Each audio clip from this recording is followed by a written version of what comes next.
जैसे कि बायजूस, क्या हुआ था? मतलब सिर्फ बायजूस की बात नहीं कर रहा हूँ, पर ये जितने भी कंपनीज बहुत ज़्यादा पैसा रेज कर लेते हैं, अलग अलग चीज़ें सुनने में आती है कि कुछ लोग कहते हैं कि वीसीज ने ज़्यादा प्रेशर डाल दिया बोर्ड में आके, कुछ लोग कहते हैं कि बहुत ज़्यादा ग्रोथ करने में दे लॉस्ट द प्लॉट, कुछ लोग कहते हैं कि रॉन्ग हायरिंग हो गई। मैं ये पूछना चाह रहा हूँ कि जिन कंपनीज को थोड़ी सी ग्रोथ मिलकर फिर फेलियर देखना पड़ता है, क्या होता है वहाँ? सो लाइक आई सेड पहले भी ना, सी कंपनीज एक्चुअली बहुत फ्रेजाइल होती हैं, तो ये सिर्फ स्टार्टअप्स में ये कहानी नहीं है। अगर आप लेमन ब्रदर्स जो हुआ था 2008 में, वो छोटी कंपनी तो नहीं थी, एक दिन में गायब हो गई, राइट? तो कंपनियां बहुत फ्रेजाइल होती हैं, तो जो उसके कस्टोडियंस होते हैं ना कंपनी के, चाहे आप उसको फाउंडर बोल दो, सीईओ बोल दो, बोर्ड मेंबर्स बोल दो, इन्वेस्टर्स बोल दो, उनका सबसे बड़ा डर यही होता है कि किसी भी वक्त फॉर डिफरेंट रीजंस वो कंपनी बंद हो सकती है, राइट?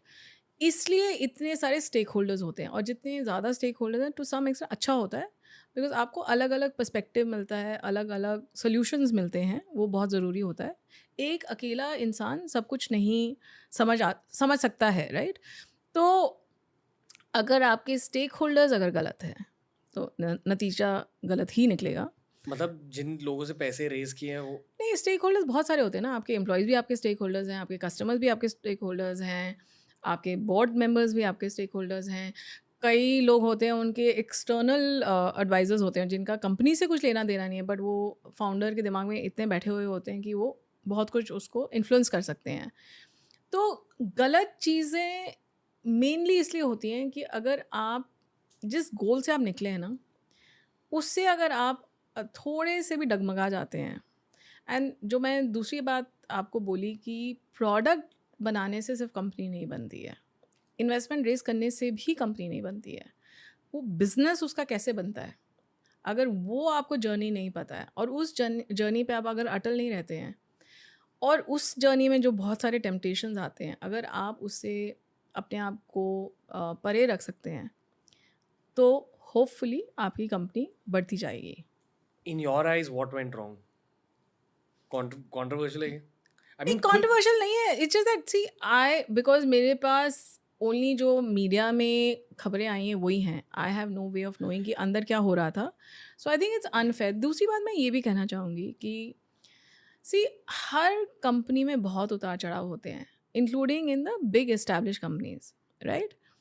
अब जैसे फेसबुक ने they went into Meta, नहीं सक्सेसफुल हुआ, but nobody is going after Facebook कि ओ मेटा फेल हो गया, मेटा फेल हो गया, right? So it's because they can afford the PR, they can manage कि क्या नैरेटिव बाहर जा रहा है। It's a very powerful company, very cash rich. तो failure is part of business. मैं यही बोल रही हूँ बार बार, ये ना, like we are waiting for people to fail and then dance on the graves कि भैया ओ देखा, ये तो इसने ये गलत करा। And we specially don't like people जो थोड़े सक्सेसफुल हो जाते हैं, उनको तो उनकी फेलियर की हम ऑलमोस्ट वेट कर रहे होते हैं कि कब ये गिरेगा, तो मैं बोलूँगा कि हाँ, देखा इस वजह से। ये ह्यूमन नेचर होता है। Exactly, everyone wants to see a hero fall. Exactly. पर बायजू को हीरो ना मीडिया ने बनाया, और अभी उन्हें विलन भी मीडिया बना वही रहा मैं है। बोल रही हूँ। सो अब देखिए, किसी भी कंपनी की फाउंडर की जर्नी लंबी होती है, मैं बार-बार वो बोल रही हूँ।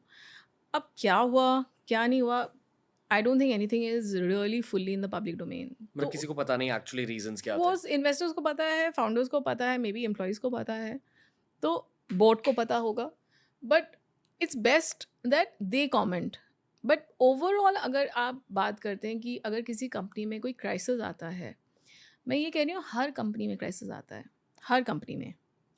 जब नॉर्मली एंटरप्रेन्योर्स के साथ डिस्कशंस हो रही होती हैं, आजकल एक ट्रेंड ये बन चुका है कि लोग बूटस्ट्रैपिंग में बिलीव करते हैं up to a point, for reasons like Byju's happening, कि इतने झट से इतना ज्यादा पैसा रेज कर लिया, then you can't manage that rate of growth. That's the public narrative. क्या आप सहमत हो? Do you think that's the right mentality to have, कि एक पॉइंट तक बूटस्ट्रैप करना चाहिए? क्योंकि इट्स नॉट जस्ट बायजूस, बहुत सारे लोग बहुत ज्यादा पैसा रेज कर लेते हैं। See one of the key things एक फाउंडर को जो समझ होनी चाहिए, see too much money, too little money, both are harmful, and money at the right time सबसे ज़रूरी होता है। तो अगर इट्स लाइक आप पौधे को कब पानी दोगे, कब नहीं दोगे, या पूरा ही उसको कह दोगे कि तू अपने हाल पे जी ले, राइट? तो लाइक एवरीथिंग एल्स, उसका एक थोड़ा सा साइंस है, बट वो सिर्फ फाउंडर ही समझ पाता है अपनी कंपनी के लिए कि इस बिजनेस में, इस कैटेगरी में मुझे कितने पैसे चाहिए। और अगर आप कम रेज करते हो तो भी प्रॉब्लम है, बहुत ज़्यादा करते हो तो भी प्रॉब्लम है, और कब करते हो वो भी बहुत ज़रूरी होता है। तीनों चीज़ें ज़रूरी होती हैं। अगेन अनफॉर्चुनेटली ऐसी कोई मतलब जगह नहीं है जहाँ पे ये फाउंडर ये सब सीख सकते हैं, because it is very specific of a certain time in which आप कंपनी बना रहे हो, किस तरह की कंपनी आप बना रहे हो।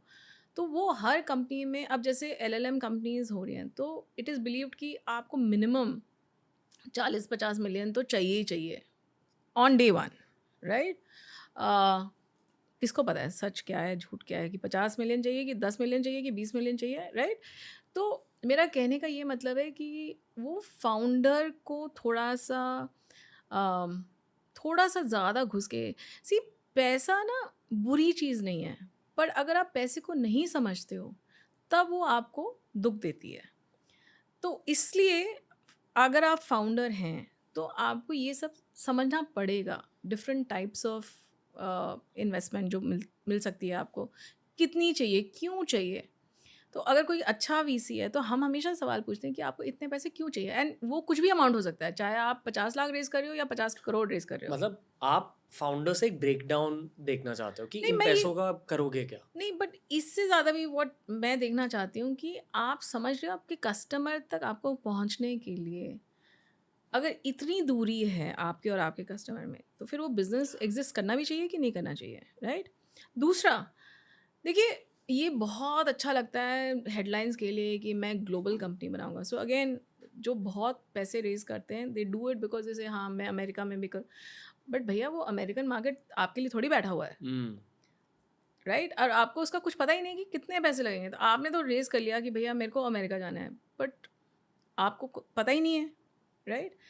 तो अगेन आपने पैसे रेज़ कर लिए और आप खर्चोगे कहाँ पे फिर? फिर आप उल्टी-सीधी चीज़ें भी करने लग जाओगे बिकॉज़ आपको जस्टिफ़ाई करना है कि मैंने तो इतने पैसे रेज़ करे। तो पैसा ऐसी आप चीज़ उल्टी सीधी चीजें करने लगोगे क्योंकि आपको प्रॉफिट्स कमाने हैं, आप ऐसे कह रहे हो? नहीं, इट्स बिकॉज़ आपका अगला राउंड कैसे होगा ना? अच्छा, मतलब अगले राउंड में इन्वेस्टर्स को ये दिखाना है कि देखो रेवेन्यू ऐसे होगा। हाँ, कि मैंने ये ठीक से डिप्लॉय करा है पैसा, सो दैट मेरा बिज़नेस आगे बढ़ा, फिर आप अगला राउंड इसलिए फिर रेज़ कर पाओगे ना।